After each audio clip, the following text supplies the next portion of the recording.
الحمد للہ رب العالمین والعاقبۃ للمتقین والصلاة والسلام علی سید الانبیاء والمرسلین وعلى آلہ واصحابہ الطیبین الطاہرین اما بعد فاعوذ باللہ من الشیطان الرجیم بسم اللہ الرحمن الرحیم یا بنی انہا ان تک مثقال حبۃ من خردل فَتَكُنْ فِي صَخْرَةٍ أَوْ فِي السَّمَاوَاتِ أَوْ فِي الْأَرْضِ يَأْتِ بِهَا اللَّهُ إِنَّ اللَّهَ لَطِيفٌ خَبِيرٌ صدق اللہ العظیم۔ قابل قدر علماء ذوی الاحترام، حاضرین و حاضرات سنی اجتماع، السلام علیکم ورحمۃ اللہ وبرکاتہ۔ میرے پیارے آقا صلی اللہ تعالی علیہ وسلم کے پیارے دیوانوں اور خواتین اسلام، سورہ لقمان کی جس آیہ کریمہ کی تلاوت کا میں نے شرف حاصل کیا، اس سے متعلق کچھ معروضات پیش کرنے سے پہلے آقا کریم رؤوف رحیم علیہ التحیۃ والتسلیم کی بارگاہ بے کس پناہ میں جس طریقے سے میں پڑھاؤں عقیدت و محبت میں ڈوب کر مرد حضرات بلند آواز میں اور خواتین اسلام پست آواز میں درود و سلام کا نذرانہ پیش کریں۔ الصلاۃ والسلام علیک یا رسول اللہ، الصلاۃ والسلام علیک یا حبیب اللہ، الصلاۃ والسلام علیک یا نبی اللہ، الصلاۃ والسلام علیک یا نور اللہ، وعلی آلک واصحابک یا حبیب اللہ، صلی اللہ تعالی علیہ وسلم۔ بروج کی سرزمین پر خواتین کے سنی دعوت اسلامی کے عظیم الشان روح پرور سنی اجتماع میں اللہ تمام مرد و خواتین کی حاضری کو قبول فرمائے اور رب قدیر جل جلالہ آقا کریم رؤوف رحیم علیہ التحیۃ والتسلیم کے صدقہ و طفیل ہم سب کو دین متین کی خدمت کی صحیح معنوں میں اخلاص کے ساتھ توفیق نصیب فرمائے۔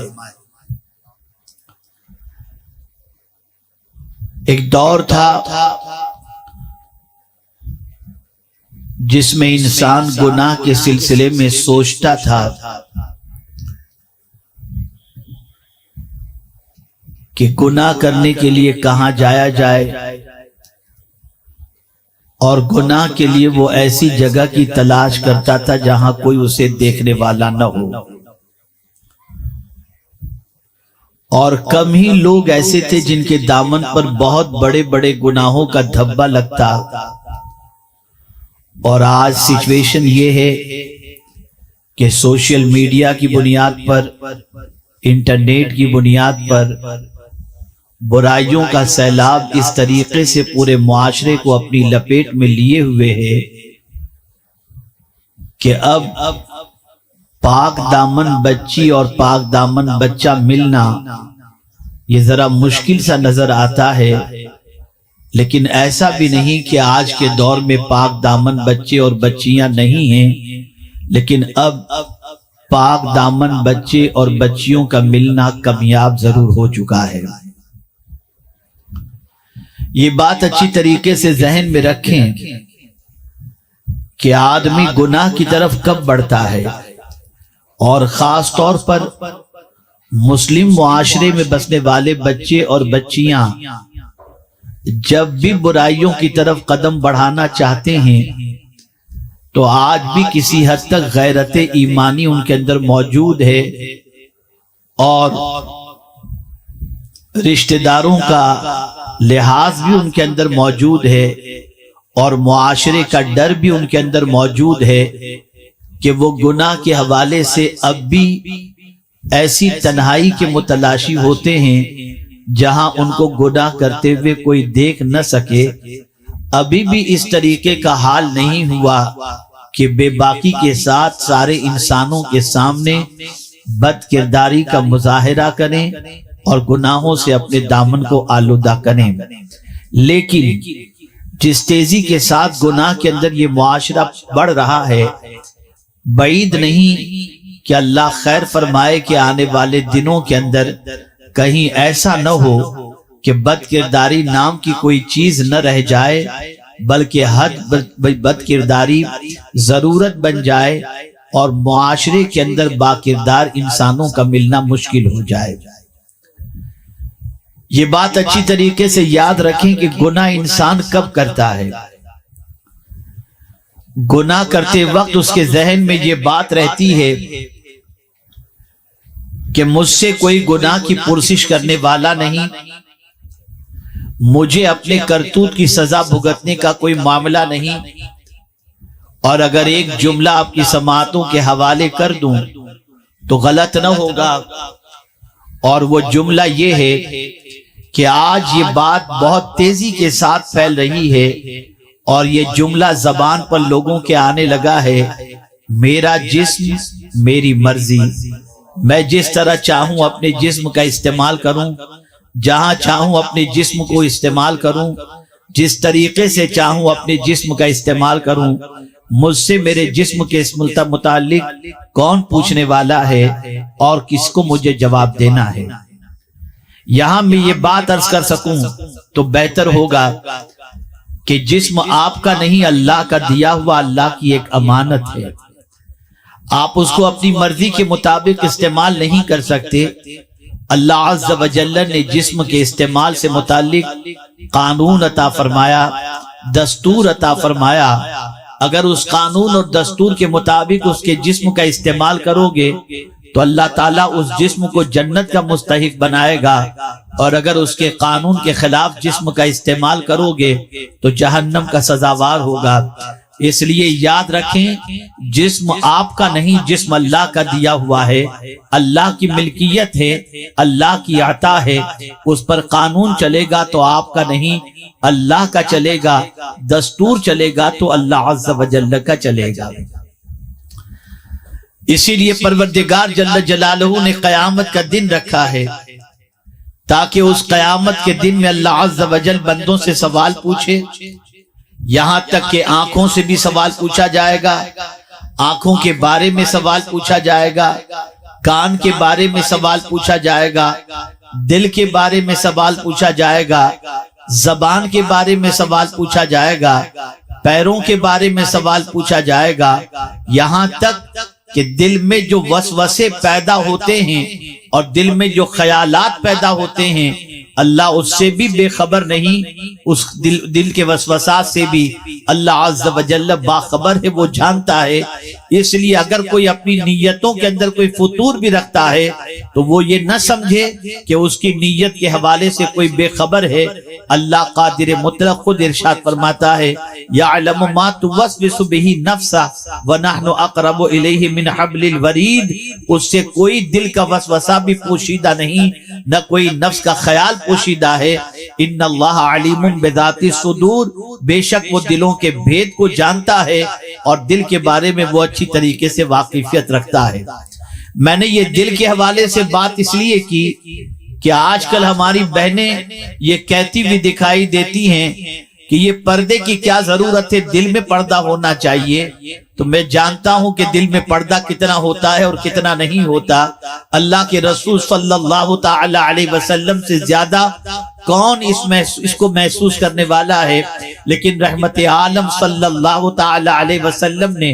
مرد و زن کے تنہائی میں ملنے کے حوالے سے، اجنبی مرد اور اجنبی عورت کے تنہائی میں ملنے کے حوالے سے جو ممانعت رکھی ہے، تو اس کی وجہ بھی سب سے بڑی یہی تو ہے تاکہ جو ہے وہ شیطان شامل ہو کر کسی برائی کی طرف مائل نہ کر دے۔ اے خواتین اسلام، اس بات کو اچھی طریقے سے ذہن میں رکھیں کہ آج کے دور کے اندر چھپ کر کے گناہ اگر کوئی کرنا چاہے، اگر واٹس ایپ کے ذریعے چیٹنگ کر کے گناہ کرنا چاہے، فیس بک کے ذریعے گناہ کرنا چاہے، اور اس طریقے سے آوارہ گردی کے شکار ہو کر کہیں کسی جگہ پر ملنے کا مقام سیٹ کر کے پھر گناہ کی طرف بڑھنا چاہے، تو تم دنیا کے انسان سے چھپ سکتے ہو، دنیا کے انسان سے اوجھل ہو سکتے ہو، لیکن اللہ رب العزت جل جلالہ سے چھپ کر کے کوئی کہیں بھی گناہ نہیں کر سکتا۔ اسی لیے میں نے قرآن مقدس کی ایک ایسی آیت کریمہ کی تلاوت کا شرف حاصل کیا ہے جس میں حضرت لقمان نے اپنے بیٹے کو جو نصیحت فرمائی، اللہ اکبر، حضرت لقمان کی نصیحتیں اتنی عظیم تھیں کہ اللہ عز و جل نے حضرت لقمان کی نصیحت کو اپنی کتاب کے اندر جگہ عطا فرمائی۔ حضرت لقمان اپنے بیٹے سے کیا فرما رہے ہیں؟ غور سے آج میری بچیاں خواتین اسلام اس بات کو سماعت کریں۔ یا بنیا، اے میرے بیٹے، انہا ان تک مثقال حبۃ من خردل فتکن فی صخرۃ، اے میرے بیٹے، اگر تو پہاڑ کی کسی چوٹی پر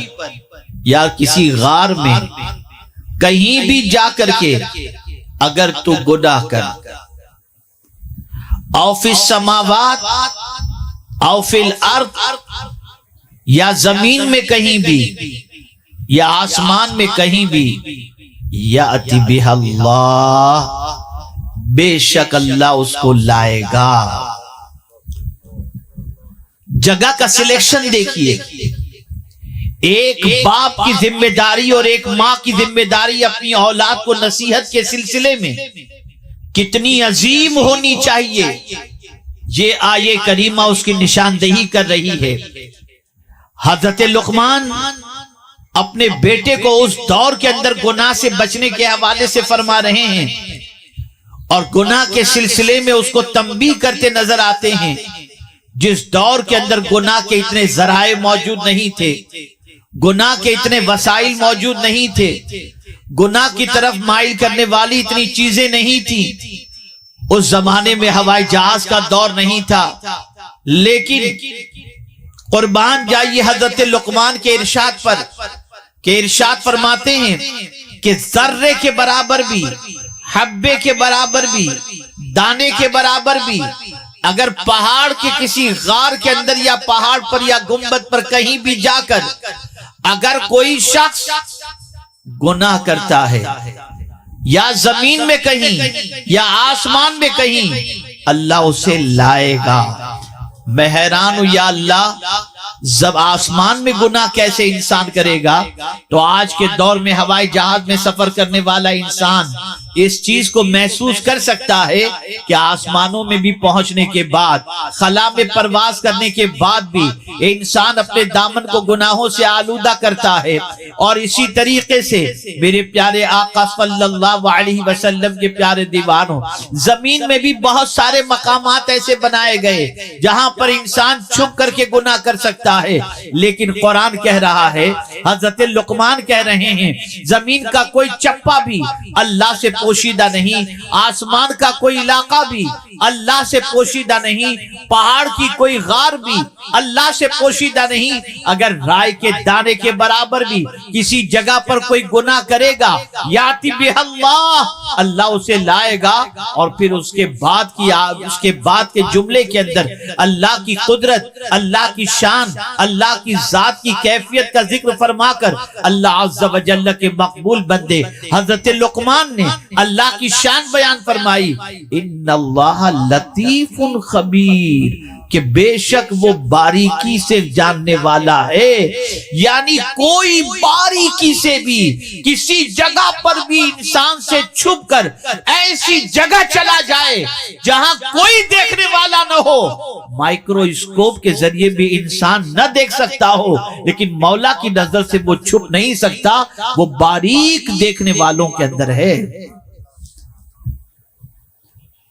میرے پیارے آقا صلی اللہ تعالی علیہ وسلم کے پیارے دیوانوں، اس کو دوسرے اینگل سے آپ محسوس کر سکتے ہیں کہ آپ کہیں بھی جائیں تو آج کل اس طریقے سے سی سی ٹی وی لگا ہوا رہتا ہے اور اس کے اندر لکھا ہوتا ہے کہ آپ سی سی ٹی وی کی زد میں ہیں، یعنی دکان پر گئے سی سی ٹی وی کی زد میں ہیں تو آپ سنبھل جاتے ہیں کہ دکان میں کیسے کھڑا رہنا ہے، کوئی مال تو چوری نہیں کر رہے ہیں. اس طریقے سے اگر کوئی خیانت کرے، کوئی چوری کرے تو ٹی وی کے ذریعے اس کو پکڑ لیا جاتا ہے. میں پوچھنا چاہتا ہوں، بہت سارے ایسے بھی ہوتے ہیں جو کیمرہ کی لائن آن آف کر دیتے ہیں اور اس کے بعد چوری ہو جاتی ہے، لیکن باریکی سے اگر کیمرہ دیکھنے والا اچھی طریقے سے دیکھنے کی صلاحیت رکھتا ہے تو میں آپ سے پوچھنا چاہتا ہوں، اس سے زیادہ بھی باریکی سے دیکھنے والی ذات میرے مولا کی ہے. اس لیے کہ کیمرہ تو ظاہری وجود کو دیکھتا ہے اور اللہ تو دل کے چھپے ہوئے بھید کو بھی جان رہا ہے.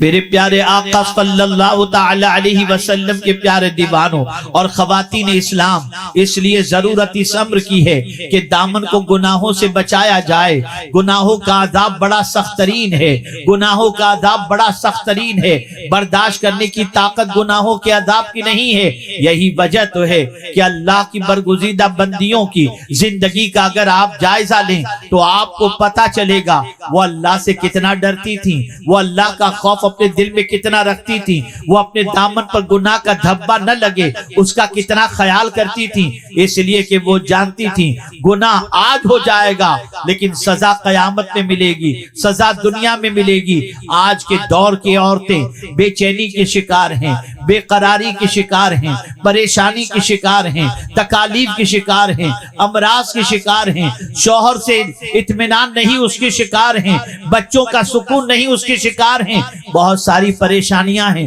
میں پوچھنا چاہتا ہوں، کبھی عورتوں نے اپنی زندگی کے بارے میں غور کیا، اپنے آپ کا احتساب کرنے کی کوشش کی کہ ذرا ہم دیکھیں تو صحیح اپنی زندگی کو، اپنے حالات کا جائزہ تو لیں کہ ہم رب کی کتنی فرما برداری کر رہی ہیں، اللہ کی کتنی اطاعت کر رہی ہیں، اللہ کے رسول کی کتنی اطاعت کر رہی ہیں. میں پوچھنا چاہتا ہوں، اگر زندگی کا جائزہ لیا جائے اور عورتوں کی صبح و شام کا جائزہ لیا جائے تو بڑی معذرت کے ساتھ میں عرض کروں گا، عورتیں نماز بھی پڑھتی ہیں، عورتیں روزہ بھی رکھتی ہیں، عورتیں جو ہے وہ وظیفے بھی پڑھتی ہیں، یہ ساری چیزیں بھی ان کی زندگی میں ہیں، لیکن بے پردگی بھی نظر آ رہی ہے، بے حیائی بھی نظر آ رہی ہے، ناچ گانے باجے تماشے بھی نظر آ رہے ہیں، بے پردگی بھی نظر آ رہی ہے. یہ ساری برائیاں بھی ہیں. اس کی وجہ سے آج عورتوں کی زندگی میں سکون نہیں ہے. اے خواتین اسلام، اس بات کو اچھی طریقے سے ذہن کے اندر محفوظ کر لو کہ جب تک کہ دامن کو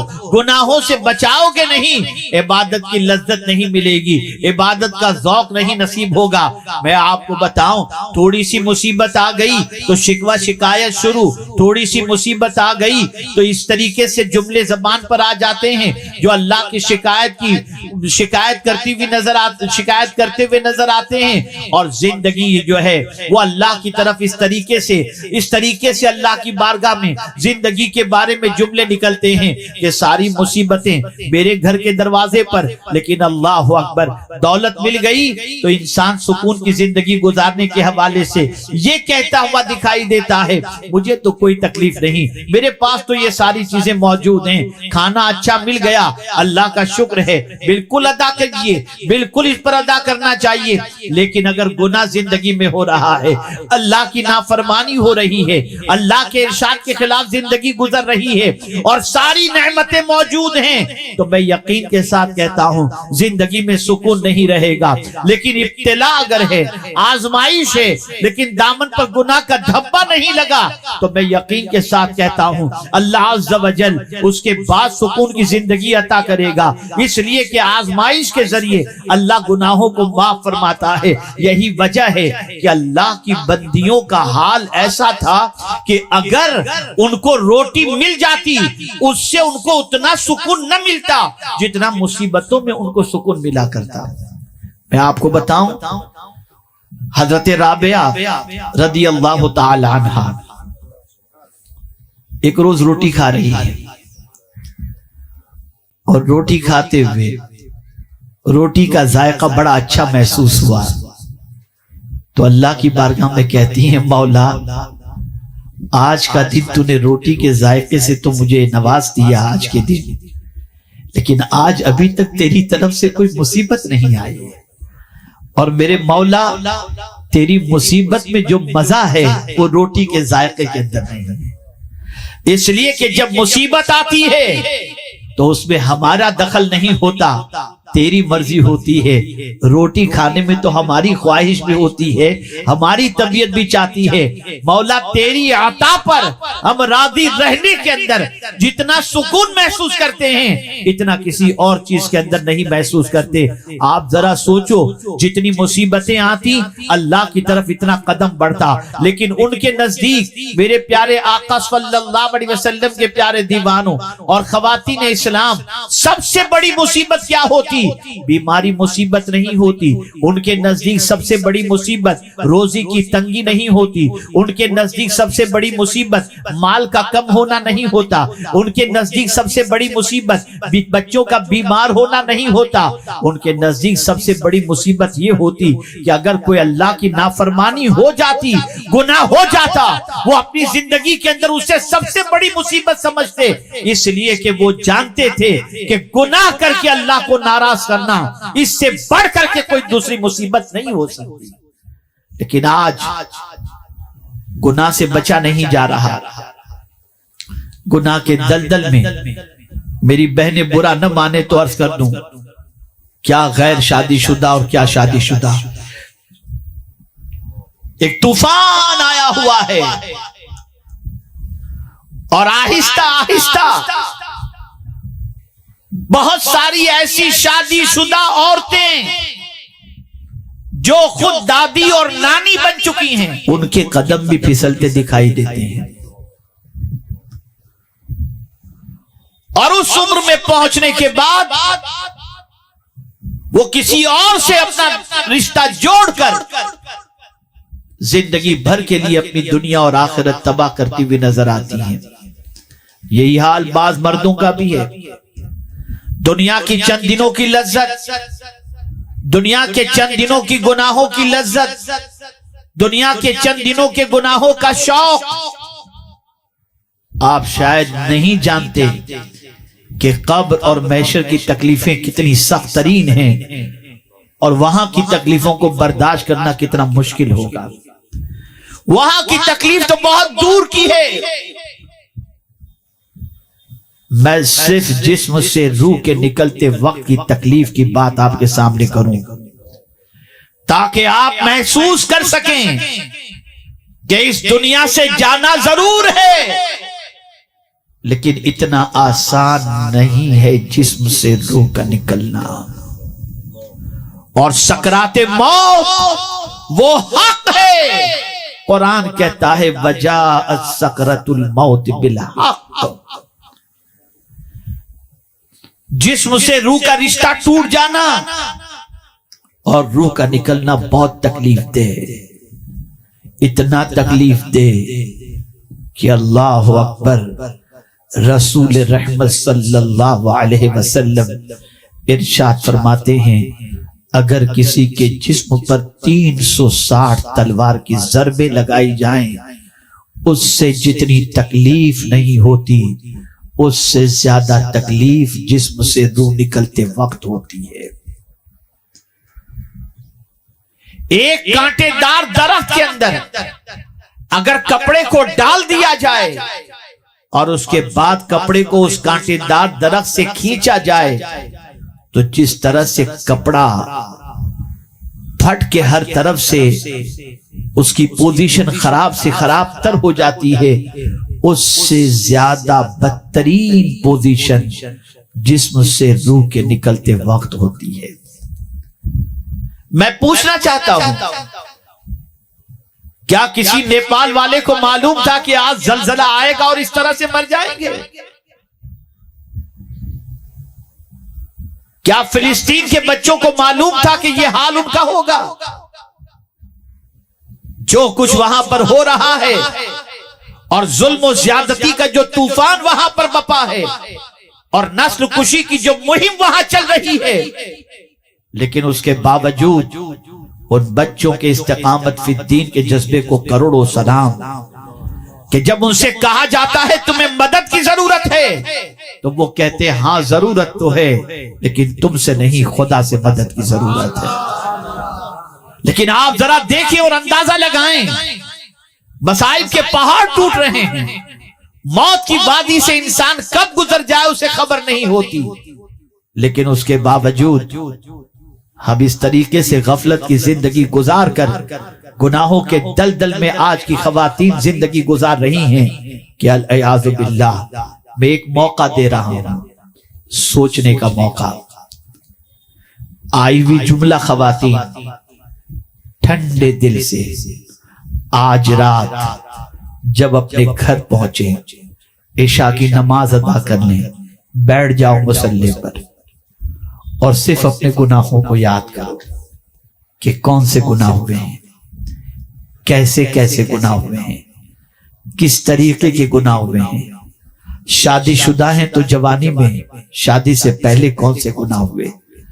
آج کون سے گناہ ہوئے، آج تک کے کون سے گناہ ہوئے، ان سارے گناہوں کو یاد کرو اس سے پہلے کہ اللہ حساب لے، خود اپنا حساب لے لو۔ اور جب تمہارا وجدان کہے کہ پورے کا پورا وجود گناہوں سے اٹا ہوا ہے تو اللہ کی رحمت سے نا امید مت ہونا، اسی وقت آنسو بہا کر اللہ کی بارگاہ کے اندر سچے دل سے توبہ کر لو اور عہد کر لو کہ آئندہ اب ایسے گناہ کبھی نہیں، بلکہ ہر گناہ سے اپنے دامن کو ہم بچائیں گے۔ جہاں یہ جذبہ پیدا ہو گیا اور توبہ کر لی، میرا کریم تمہاری زندگی کو سکون کی دولت سے مالا مال فرما دے گا۔ یقیناً گناہ سے بچنا مشکل ضرور ہوتا ہے، لیکن اللہ سے مدد طلب کی جائے تو اللہ گناہوں سے بچاتا ہے۔ اللہ کا کرم گناہوں سے حفاظت فرماتا ہے۔ عرض کرنے کا منشا یہ ہے کہ کبھی یہ تصور نہ کرنا کہ گھر کے دروازے بند کر کے، ہوٹلوں میں جا کر کے، دوسرے شہروں میں جا کر، دوسرے علاقوں میں جا کر، اجنبی انسان کے ساتھ خلوت کے اندر جا کر ہم چاہے کوئی بھی گناہ کر لیں کسی کو خبر نہیں ہوگی۔ نہیں، اللہ فرماتا ہے او فی السماوات او فی الارض، جہاں کہیں بھی زمین کے اندر، جہاں کہیں بھی آسمان کے اندر، جہاں کہیں بھی پہاڑ کے اندر انسان گناہ کرے گا، اللہ سے چھپ نہیں سکتا۔ اللہ وہ گناہ لائے گا، تمہارے سامنے پیش کرے گا، اور یاد رکھیں جب وہ پیش کرے گا مجال نہیں ہوگی اللہ کی بارگاہ کے اندر انکار کرنے کی۔ اس وقت گواہی کے اندر کون کون ہوں گے یہ بھی میں آپ کو بتا دوں۔ آپ کہیں گے میں نے گناہ کیا تھا، نہیں تو پھر اس وقت زبان بولے گی، ہاتھ بولے گا، زمین بولے گی، جہاں گناہ کیے ہو وہ جگہ بولے گی۔ اللہ اکبر۔ اسی لیے قرآن مقدس کے حوالے، قرآن مقدس میں اللہ عز و جل نے ارشاد فرمایا زمین کے حوالے سے، یومئذ تحدث اخبارہا، قیامت کے دن زمین بولے گی۔ حضرت ابو ہریرہ رضی اللہ تعالی عنہ نے رسول رحمت صلی اللہ علیہ وسلم سے عرض کیا یا رسول اللہ صلی اللہ تعالی علیہ وسلم زمین کس طرح سے بولے گی؟ تو سرکار نے فرمایا زمین پر اگر کسی نے نیکی کی ہوگی تو زمین زمین نیکی پر گواہی دے گی، اور برائی کی ہوگی کسی نے زمین پر تو زمین برائی پر گواہی دے گی۔ اب میں آپ سے پوچھنا چاہتا ہوں، جس زمین پر انسانوں سے چھپ کر انسان گناہ کرتا ہے، وہ زمین تو اللہ کا اسپائی ہے، وہ زمین تو اللہ کی اسپائی ہے، اللہ کی بارگاہ میں گواہی دے گی۔ اب کہاں جا کر کے گناہ کرو گے؟ کس جگہ پر گناہ کرو گے؟ کہیں معلق ہو کر زمین و آسمان کے درمیان تو تم گناہ نہیں کر سکتے۔ زمین تو گواہی دینے والی ہے، جب زمین گواہی دے گی تو پھر کون تمہیں بچا سکے گا؟ اور یاد رکھو، جس زمین پر گناہ کر رہے ہو اسی زمین کے اندر تو جانا ہے نا۔ اگر اس زمین نے قبول کرنے سے انکار کر دیا تو کیا ہوگا؟ اس لیے اے خواتین اسلام، ضرورت صبر کی ہے کہ دامن کو گناہوں سے بچاؤ۔ اور اسی کے ساتھ ساتھ یہ بھی میں آپ کے سامنے عرض کر دوں کہ فیشن کی طرف بڑھ کر دامن کو گناہوں سے آلودہ کرنے کی بجائے خاتون جنت کے نقش قدم پر چل کر، پیوند والے کپڑے پہن کر، ان کے نقش قدم پر چل کر اللہ عز و جل اور اس کے رسول صلی اللہ علیہ وسلم کی فرما برداری کرو۔ اسی میں اللہ عز و جل دنیا اور آخرت میں تمہیں عزت و سربلندی عطا کرے گا۔ یاد رکھیں، لباس سے عزت نہیں ہے، عزت تقویٰ سے ہے، عزت اللہ سے ڈرنے سے ہے۔ تاریخ اٹھا کر کے دیکھو، آج میک اپ کا دور ہے، بیوٹی پارلر کا دور ہے۔ اس زمانے میں کوئی بیوٹی پارلر نہیں تھا۔ اس زمانے کی خواتین کے پاس آج کی طرح شادی کے 50,000 اور لاکھ اور 2 لاکھ کے جوڑے شادی میں ایک دن کے لیے پہننے کے نہیں تھے۔ پھر بھی ان کے پاس عزت کس بنیاد پر تھی؟ ایک ہی چیز کی بنیاد پر، اور وہ چیز تھی اللہ کا ڈر، اللہ کی اطاعت، اللہ کے رسول صلی اللہ علیہ وسلم کی اطاعت۔ اس زمانے کی خواتین اگر امت مسلمہ کے لیے دعا کر دیتی تو دعائیں قبول ہوتی۔ آج کی مائیں اپنے بچوں کے لیے دعائیں کرتی ہیں، دعائیں قبول نہیں ہوتی۔ وجہ کیا تھی؟ جس غوث الثقلین کی یاد کا یہ مہینہ ہے، ذرا ان کی پھوپھی کی زندگی کا جائزہ لو، ذرا ان کی والدہ کی زندگی کا جائزہ لو۔ گھروں میں ختم قادریہ پڑھنا بہت کمال کی بات ہے، اچھا ہے، پڑھو۔ غوث پاک کی نظر مانتی ہو، مانو، لیکن ذرا غوث پاک کی ماں کا کردار بھی تو دیکھو، کیسی تھی ان کی ماں کہ ان کے والد، غوث پاک کے والد کو جب ایک سیب کے عوض کے اندر جب اپنی بیٹی سے نکاح کرنے کے حوالے سے فرماتے ہیں تو یہی تو کہتے ہیں نا، میری بیٹی آنکھ سے نابینا ہے، ہاتھ سے معذور ہے، پیر سے معذور ہے۔ آپ ذرا سوچو، شادی ہوتی ہے تو جب کمرے میں پہنچتے ہیں تو دیکھتے ہیں صحیح سالم اور خوبصورت عورت موجود ہے، پریشان ہوتے ہیں، باہر نکلتے ہیں۔ مجھ سے تو کہا گیا تھا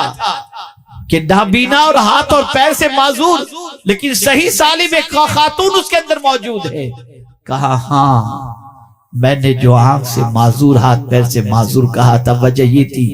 کہ میری بچی نے زندگی میں کبھی کسی غیر محرم کو نہیں دیکھا، ہاتھ اور پیر سے کبھی گناہ نہیں کیے۔ میں پوچھنا چاہتا ہوں کہ غوث پاک کی والدہ کے نقش قدم پر چلنے کا جذبہ کیوں پیدا نہیں کرتی؟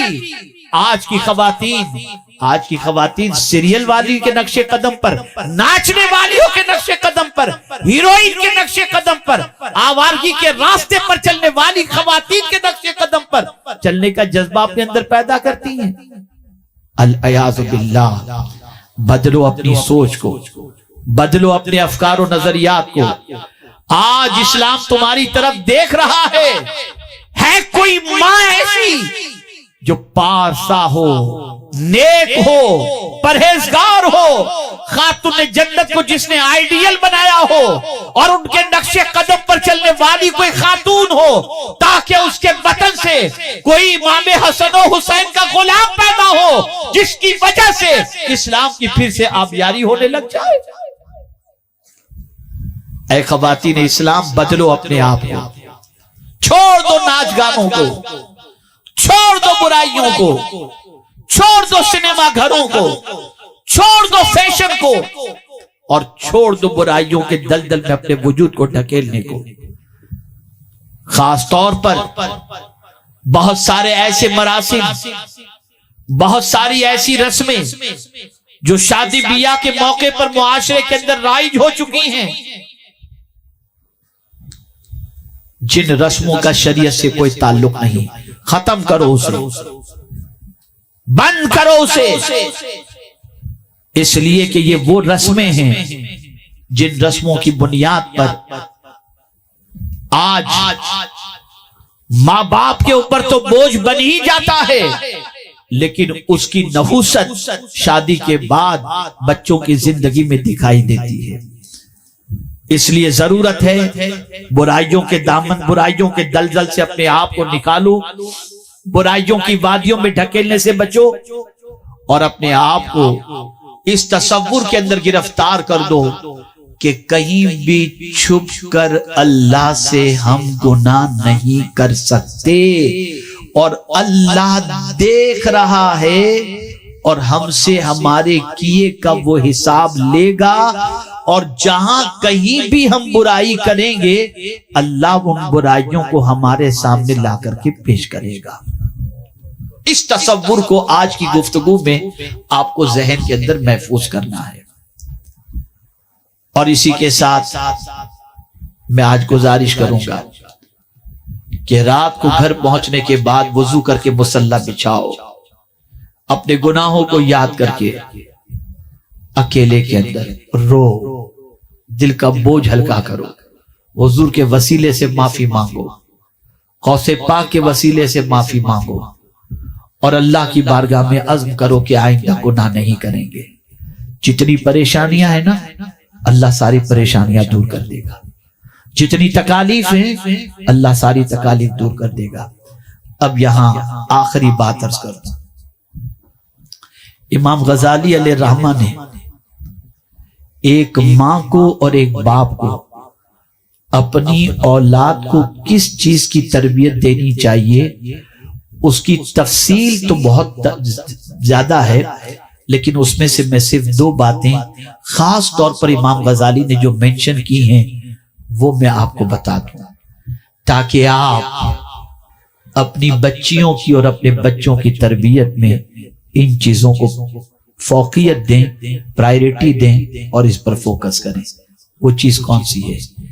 امام غزالی رحمت اللہ تعالی علیہ فرماتے ہیں تربیت اولاد میں ماں اس چیز کا خیال رکھے کہ اپنے بچے کو حلال و حرام اور خاص طور پر گناہ اور اس کے عذاب کے حوالے سے اپنے بچوں کو تربیت دے کہ بیٹے گناہ کا یہ عذاب ہے، اس لیے اپنے دامن کو گناہوں سے بچانا. امام غزالی علیہ الرحمہ نے حضرت لقمان کے اس قول کو سامنے رکھ کر کے یہ نصیحت ہر بیٹے کو، ہر بیٹی کو، ماں باپ کو کرنی چاہیے کہ تم کہیں بھی گناہ کرو گے اللہ اس گناہ کو تمہارے سامنے لا کر کے پیش کرے گا. تو بیٹوں کی تربیت میں میرا بیٹا ڈاکٹر بنے، انجینئر بنے، لائر بنے، بیرسٹر بنے، عالم بنے، فاضل بنے، سب بناؤ، لیکن تربیت میں اس چیز کو بچپن سے بچے کے دل کے اندر ڈالو، یہ گناہ ہے، یہ گناہ ہے،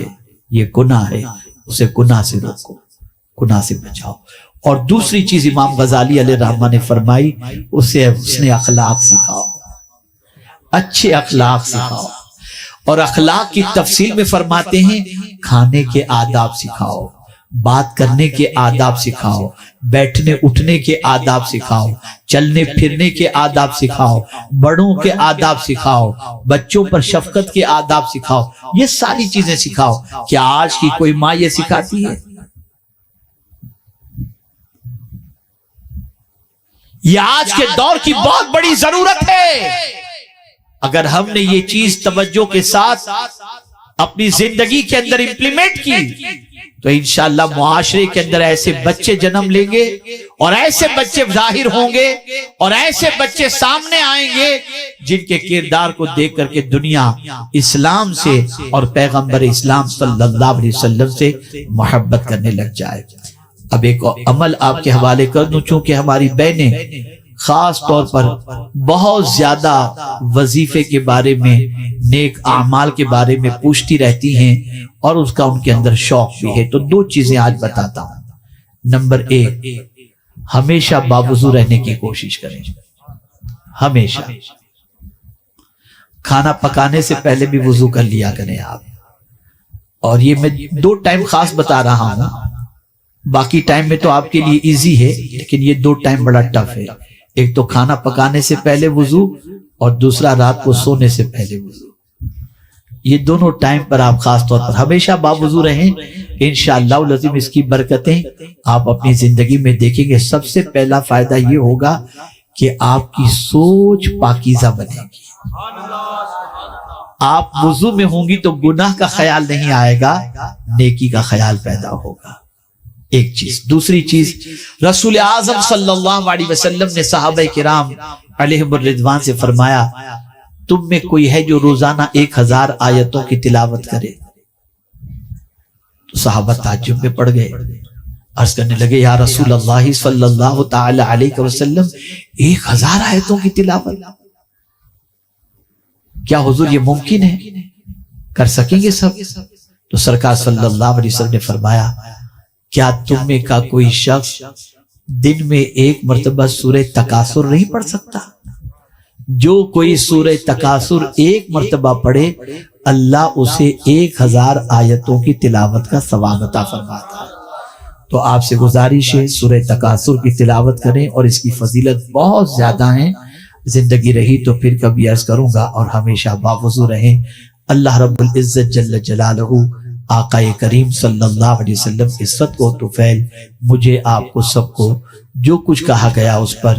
ہم سب کے گھر کی خواتین کو، ہم کو سب کو عمل کی توفیق عطا فرمائے، اور پروردگار اس اجتماع سے جانے کے بعد خواتین اسلام کو رات کی تاریکی میں مصلی بچھا کر اپنے گناہوں سے توبہ کرنے کی توفیق نصیب فرمائے۔ وما علینا